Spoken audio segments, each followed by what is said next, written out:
Fode Radio International Abuja TV heɗitoɓe nangoy.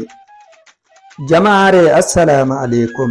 Inde an Ibrahim Iramodake salminto e foɗanki on laɓangal taskaramji ɗimin lartanta on toɓɓe kubaruji mauɗe ɗe nde asewere. Nder nde asewere Sa'ad Abubakar Ganye no lartana en toɓɓe kubaruji windere. Nden bo min ɗon jogi taskara faggo boteji hawtande e modibbo Yusuf Nana Ngari ɗo lartanta en issawol gujjo moto. Amma hidde ko ɗon da Sa'ad Abubakar Ganye no lartana en toɓɓe mauɗe ɗe kubaruji duniyaru.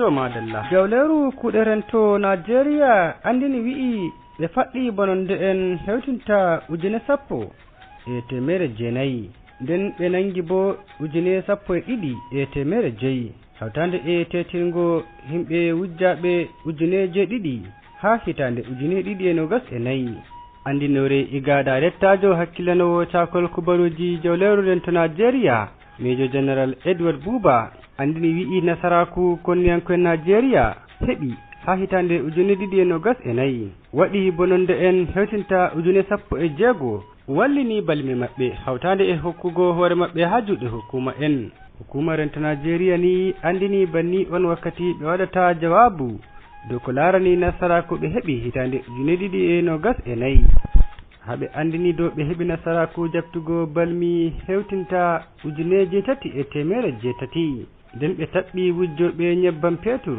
haɓe heɓi nasaraku jabtuki nyebbam petur ɗam hewti ceede biliyon 68 naira. nder balmi ɗiɓe jabtini woodi bindigaru AK-47 hewtinta ujune 4,300 enanta luttuɗi balmi peton ha juuɗe bononde en ta geɓe feere feere.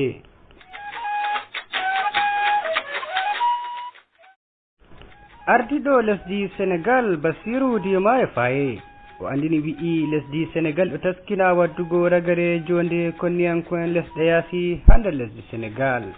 Diomaye Faye andini banni on nder jawabu nastugo hitande ujune 2025 ɗam o waɗi hedi saare TV lesdi Senegal.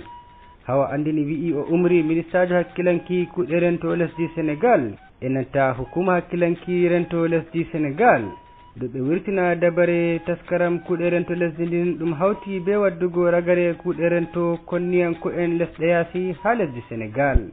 To siftirando ni ha lewru November salindu on ardiɗo lesdi Senegal andini wi'i jonde konniyanko'en lesdi Faransa waɗata ha Senegal ɗum hanayi yi'ugo lesdi Senegal lesdi on ndu mari ndimu hoore mari.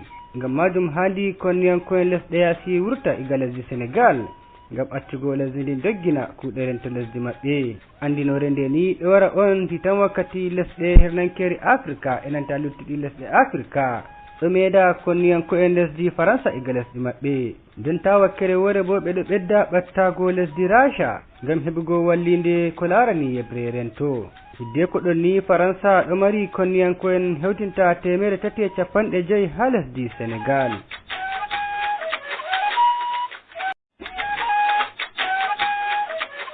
E ton lesdi Amerika bo himɓe hewtinta 10 on mayna nden hewtinta 35 bo nawni ha galluwol Oreland lesdi Amerika ɓawo ba'antowa feere sali lawol fa'i dow himɓe waɗata sewo welitigo hitande ujune 2025. Hukuma en andini wi'i be haɓɓere on laanyowo ba'antowa majum fa'i dow himɓe ɗuɗɓe nder dabaro habdinta ngam yigo o mbari ɗuɗɓe nder maɓɓe bano andinore iga hukuma wi'itol FBI andini. To heɗitoɓe fuya fuɗo min gaddira gare kubaruji iga Sara Radio Kode International wonde gallol Abuja lamardu Nigeria.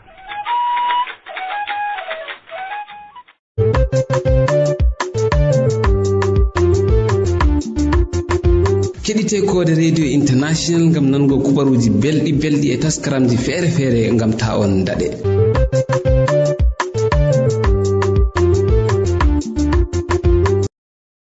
Nder nde asawere wondu hitordu yofi ardiɗo mi yetti Allah kawtal hoore Bello Boɗejo.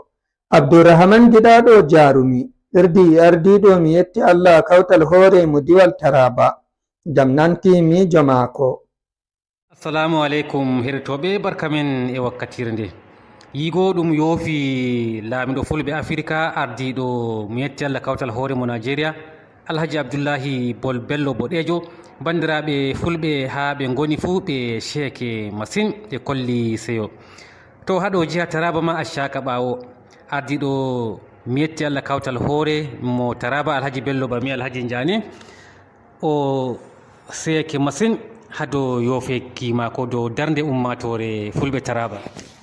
Allah rene lalle bana a wi nonnon yoofego Dr. Abdoullahi Bello Boɗejo ardiɗo fulɓe Nigeria mo mi yetti Allah kawtal hoore mi seyi masin, sannan nana min tan seyi ba kala pullo Taraba pat diga Kenya waddi hande o ɗon nder seyo masin nana seɗɗa ba.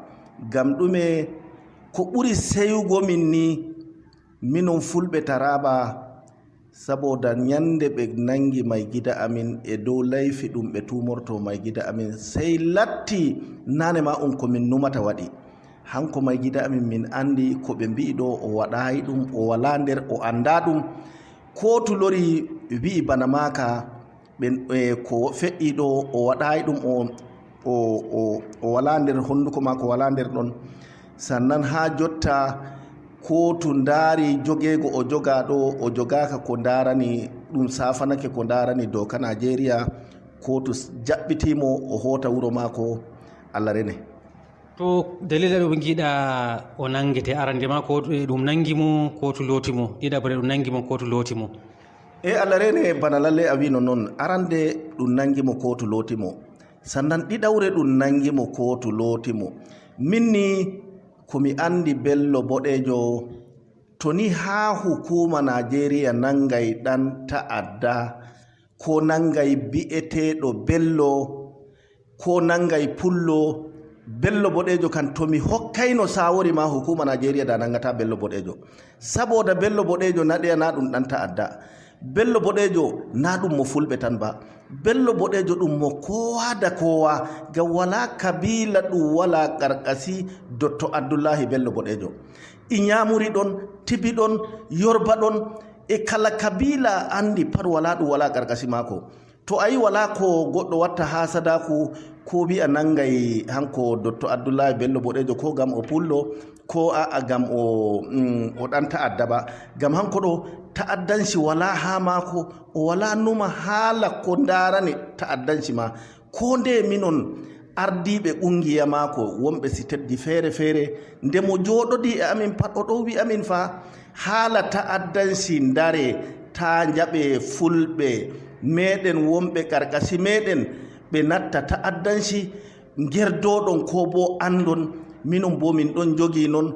To irin o nde min joɗodi pat o ɗo wi amin bana ni Allah rene, to no waddata ha goɗɗo numa ma hanko ɗo o ɗan ta'adda.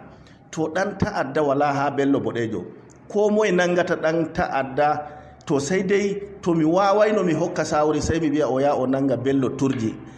To bo ha lattake pullo o yiɗi nangugo bo to mi hokkayno sawori o nana da o nangata Bello Boɗejo, ɗon bo sai o nanga Bello Turji.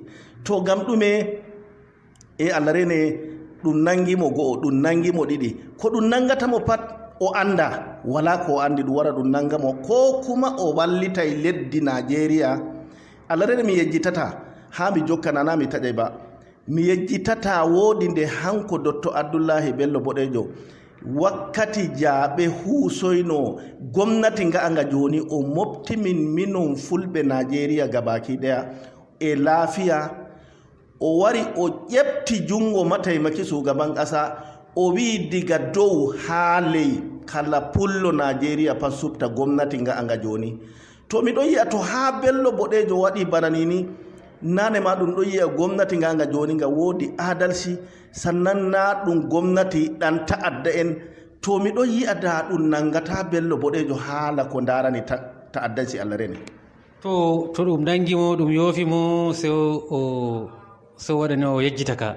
to bana onon kam bato rayima kan ɗume hani nangoɓe mo wonnamo inden ɗume hani gomnati waɗa ɓe Allah rene gonga haala min miɗo yi'a rayi am min to ɗum woɓɓe feere woni ha nder gomnati hamɓe on gaɗata bello boɗejo o nange gam bukata hoore maɓɓe hani gomnati nga hoosa mataki e dow maɓɓe gam ɗum ɓuri waddugo jonde jam to bo ɗum woɓɓe feere nder security hukuma Nigeria ɗum bo gomnati nonno nga andiri nga yiɗiri jonde jam nden bo nonno bello boɗejo ko ummima e nder maga e wondi e maga to gomnati nga hoosa mataki dow maɓɓe saboda e hande wala ko weli banda jonde jam laawol bo ngol gomnati tokkata ɗum heɓa jonde jam ko bo ɗum ɓeyda jonde jam gomnati ɓuriyam andugo ngol hani gomnati mi ɗon hokka sawori e raayi am min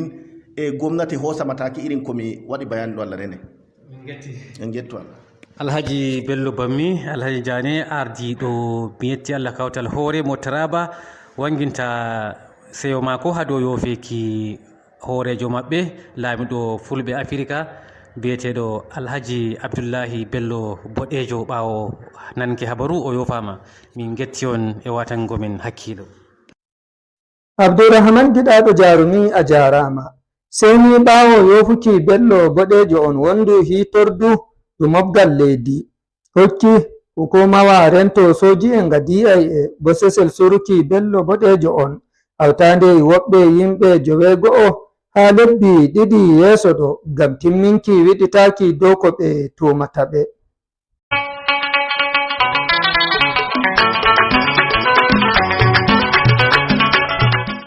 be amin jemma e nyalawma to gossoro be gumbar radio mon domi taadi 49 nder Abuja ndarde goo nyalde fuu wala hendu ko hoshaki hite suudu radio Kode International sew ummatore konde min ɗon gam onon ma gonden be amin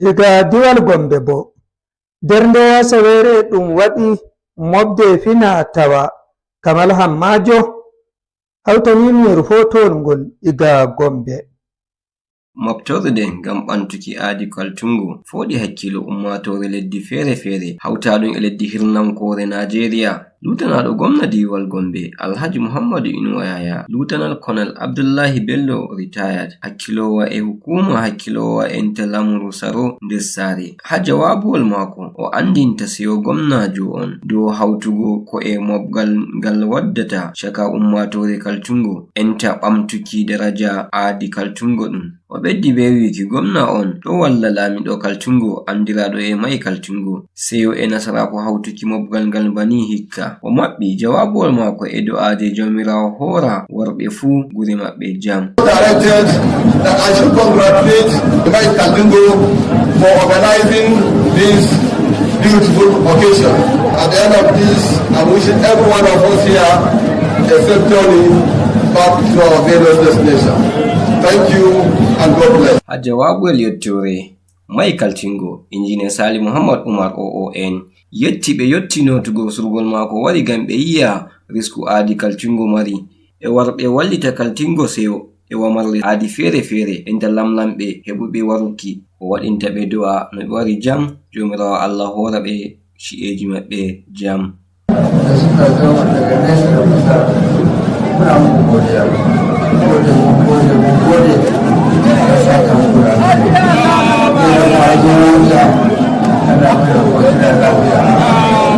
yaki moftude en waɗa ɗum yende Asawere 17 lewruda Sumba 2024 womoɓe aadi feere-feere diga diwe keddiraɓe hawta ɗum e diwal Adamawa Bauchi Borno Taraba e keddiraɓe wonɓe nder diwal Gombe enta womoɓe aadi Inyamuri worɓe yiga hirnankore leddi Najeriya dampi wamarle aadi maɓɓe ngam walluki himɓe kaltungo seyole mare nden Allah reni ko ɗume a biyata min ha dow juɓe wadde hande. Assalamu alaikum ɗi woni garkuwa fulɓe leddi Kaltingo sarkin Fulani Shongo ko aadi ɗo komo waɗata ko ɗume ndun ko ndene hitande ɗon mo ɗon waɗa bano aadi ɗo hanjum ɗum ɗon wadda kawtal hoore no ɗum jooɗoro jam e leddi.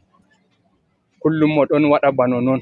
Minon fulɓe mo ɗon jogii min mo woddi kabiilaaji da dama e leddi maako ɗi pat wala bambanci addini ko kabilanci ko yaare mo ɗon jogi. Hanjum min gi'a bano ko mo huwata ɗo wala goɗɗo gaɗowo non kawtowo hoore jama'aare bano maako. Min ɗon getta mo. A yi joni ɗo ko mo waɗata ɗo fu a yi fulɓe, a yi kabilaji da dama e ɗo. To hanjum min ɗon getta laamiɗo kaltingo. Allah ɓeddana mo barka. Minon fulɓe min ɗon getta mo. Allah reni fijirde ɗo ni ɓe waɗi o ngam haala fintinki e warturki e aadi himɓe kaltingo. To ko tawi to fijirde mai vallitata jahal yeeso leñol fulɓe. Ɗo vallita ngam kullum mo ala e banon no mi wima mo ala e min gaɗa ko mo waɗata fu mo ɗon nodda min. Kawtal hoore ɗo fijirde ɗo ɗum ɓedday kawtal hoore no ɗum jooɗoro jam min garta inna goo baaba goo.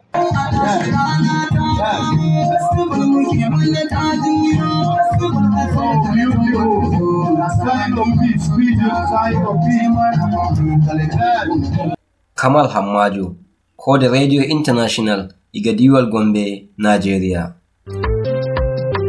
Minon ka wala ko min poti min mbi'a on arti on timmini Kode Radio International kam sey yettore tan, sey yettore. Allah accu on, Allah wallu on, Allah hawtu hoore meɗen, Allah wallu ɗemgal fulfulde be pulako.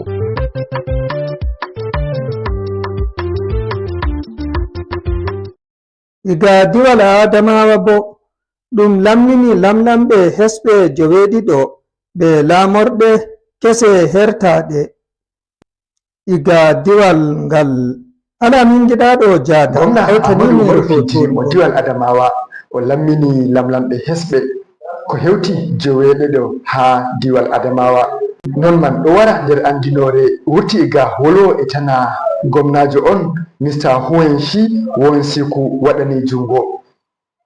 O wangini inɗe lamlamɓe ɓen bana ni: Alhaji Sani Ahmadu mo lamorde Fufore, ha fahin barista Alheri Bi Nyako mo lamurde Wuɓa, sai Farfesa Bulus Lucas mo lamurde Michika, sai Dr. Ali Ɗanburam mo lamurde Madagali, sai fahin Agri Ali mo lamurde Gombi, sai Ahmadu Saibaru mo lamorde Maiha Haragare, John Dio mo lamurde Yungur. Limtaɓe ɓen hamɓe gwamna Ahmadu Umaru Fintiri tiggi hesɓe malla o ɓeddi ɗuɗurol lamlamɓe ha diwal Adamawa. Toni on woytu kubaruji nder yontere nde ɗo warana on higa Kode Radio International Abuja. Hande en jowi lewru go'abru hitande 2025 ko yadata jowi lewru nduwawɓe hitande 1441. Ragare da taskaran faggo boteji hawtade Modibbo Yusuf Nana Kerno Ngari bindi iga leydi Kamaru o waddana en kissawol gujjo moto. Assalamu alaikum wa rahmatullah. Diɗiraɓe tedduɓe, hande bo en nata jawleru faggo boteji ngam en nana ɓiccawol ngol nasihaku ngol Yusuf Nana Kerno Ngari bindi waddanta en ngam en taskitora. To hande funi diɗiraɓe en ɗo gadda no gujjo jaftiri moto goɗɗo. Wato ko waɗi en ɗuɗɗinta wolugo haala no ɓe jaftiri motoji ɗo ngam wollabi feere feereji ɗuɗɗiɗi wuyɓe man ɗo jaftira motoji man.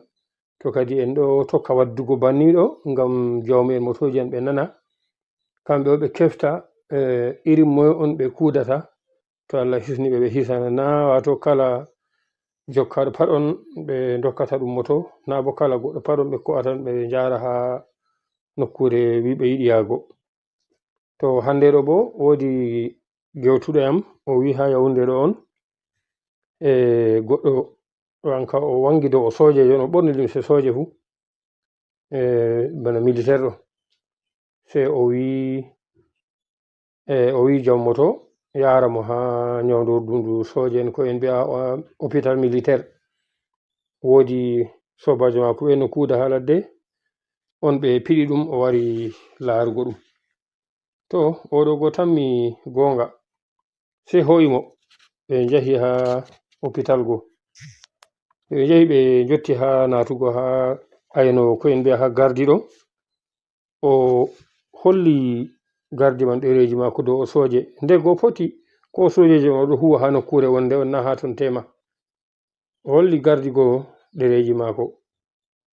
To en andi ba ha nokkuje an ɗo bo to goɗɗo wari natidita be téléphone mum be ɗereji mum pat wara ha nokkure nde goɗɗo ittata resa kuje hande fu maje. Kanko sei wurtini ɗereji mako be téléphone ji mako pat o resi ha dedei ha aynogo ha gardigo woni. Sei o wi jom motogo an fu ittu kuje ma a resa haɗo.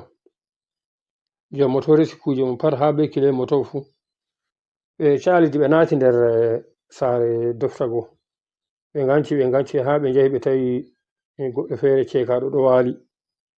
Sei o wi jom motogo ɗum o on sobajo mako man. Jom moto man joɗo ha ɗo rena mo, worko yata sodana nyawɗo man o wara.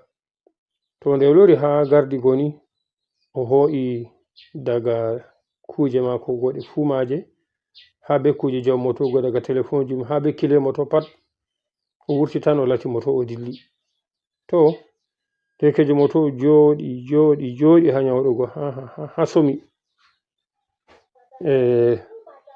safti wurti yahi ƴami aynogo ko en mbiya gardigo. Gardi wi mo wai oɗo ka wari ha ɗo neɓi o ho'i moto o dilli. To ni go tan wato tabiti onko bo wujjiri moto oɗo kam. To kadi ko en mbiyata ha ɗo to iri banni man waɗi ɗo no hani ka bana an jawm moto kam daga ha natugo daga ha babal ayno ko en mbiya daga ha babal gardi man ɗo a wi'a mo an ka ɗo rena mo ha ɗo be moto ma aɗo rena mo ha ɗo yake o wurti fu o wara on dilla. To ha fototiri on natiri man bo ɗo bo to o wima oɗo yaha sodango nyawɗo hunde wimo on jada tan a wurta a tokka mo tan on jaha on ko a moto on jaha on gaɗa haaje mon to ɗum gonga man on lorda a wara yake hajji mon timmi fu on sendira. Amma itta moto hokka mo anda to nda oɗo wari dow o soje on yejota ka ngam goɗɗo wangi dow o kajajo ka pat wala ko nafatana. Kanjum kam ba en mbiyata tumman ɗo ni to on jadan a huwana mo haaje mako a yara mo ha babal o watta haaje mako fa o timmina o yoɓa ma on sendira.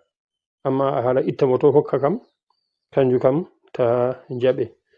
To deɗiraɓe kala nanɗo ɓiccawol ngol fu teframa hewtinirgol ngol faago woɓɓe fodde no o wawri ngam ɓe nanangol ɓe taskitorol ngol. Nonnon bo kadi kala nanɗo ngol man fu to laati kañum bo ɗo mari ko nandi be magol teframa yerɓango angol ngam mi waɗa dabare mi wangina ngol himɓe nana ngol taskitorol ngol. Nonnon bo miɗo ƴama kadi bana ha dedei oɗo garduɗo be goɗɗo ha babal nyawdigu ha hôpital ɗo kam noy onon bo on gi hanino o waɗa ha o hisa jambego man ɗo to Allah hisnino mo. To kadi kala marɓe jawabuji fu miɗo reni ɗi ha lambaji garanɗi ɗo. Aranama woni 696 696. En mbi 696 74 28 honde be jeego ko en mbiya 696 74 28 06. Ɗiɗaɓa bo woni 698 29 69 59 ko en mbiya 678 29 69 59. To lambaji man ɗiɗi fuɗi ƴonorteɗi bo MTN waɗo woni lamba WhatsApp. To Allah ceni ɗo renana en bo kala yakeji men fu. Wassalamu alaikum wa rahmatullahi wa barakatuh. Hidde ko min jaɓɓito on da gimi leloɓe leyɗe Afirka.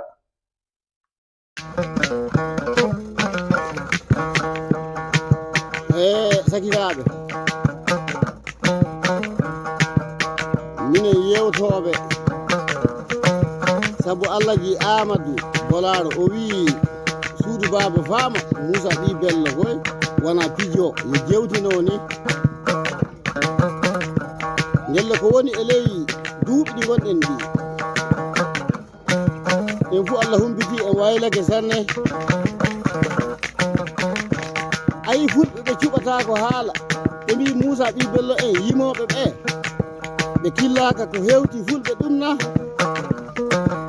hay goto maɓɓe nanaka na haala ɓe killaka na ɓe kulu yoga wi min killaka ɗum wannay min yoga ɗo wi min kulu ndele miɗe miila wiɓe min kulu ɓe keeɓi gonga wallay min kuli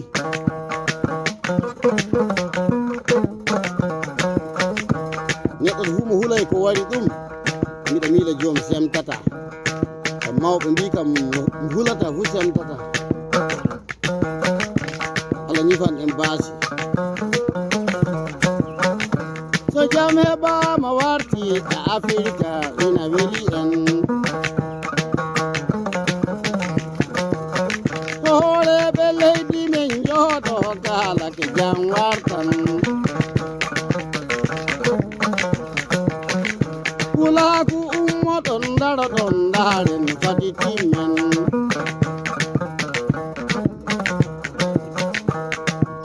nan jaray nagga nufi noy gatten nan jaray ɓeede nagge nufi noy gaɗeten horeɓe leydi men jooɗo dawra ba jam warta so alsilami en laaɓi e Allah ni jam wartan so tokora mobbo ene gaɗi du'a ni jam wartan Seeku Buya Ñooro imam dikko jam ina wala ko Seeku Haruna Allah isangari du'ano en Sidi Baba ene du'ano en sabu jam wartan laamiɓe leydi men jooɗo gawraki jam wartan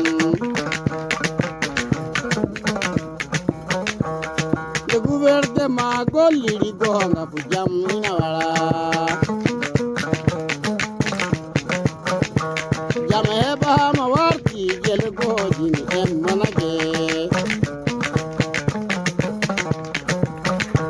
jam heɓama warti Burkina be en monake ko jiyaɗo fu o doggan nangaɗo fu o mayan jamri ono Allah de noy gatten te ko jooɗoɗen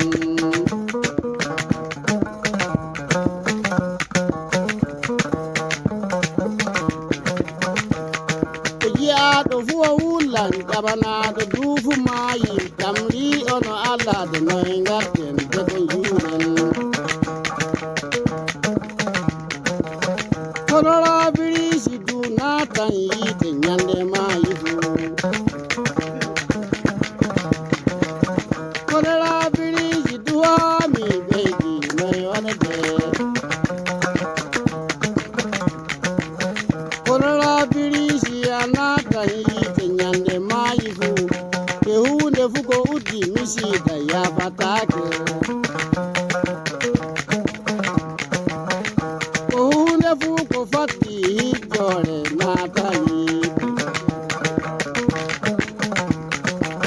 horeɓe leydi men gaɗol du'a ko jam ina wala ɗoyi fuu ɗo min gaddi ragare taskaramji ɗi min taski waddanki on jemmare nde dow darnde sobiraɓe kuugal am ala min giɗaɗo jaada sey kamal hammajo iga gombe hawtande abdourahman giɗaɗo jarumi iga jalingo mi ibrahim romodake kawtuɗo taskaram kam oɗi laɓagal taskaramji ɗin mbiyami on ma asawere warande mbalen jam.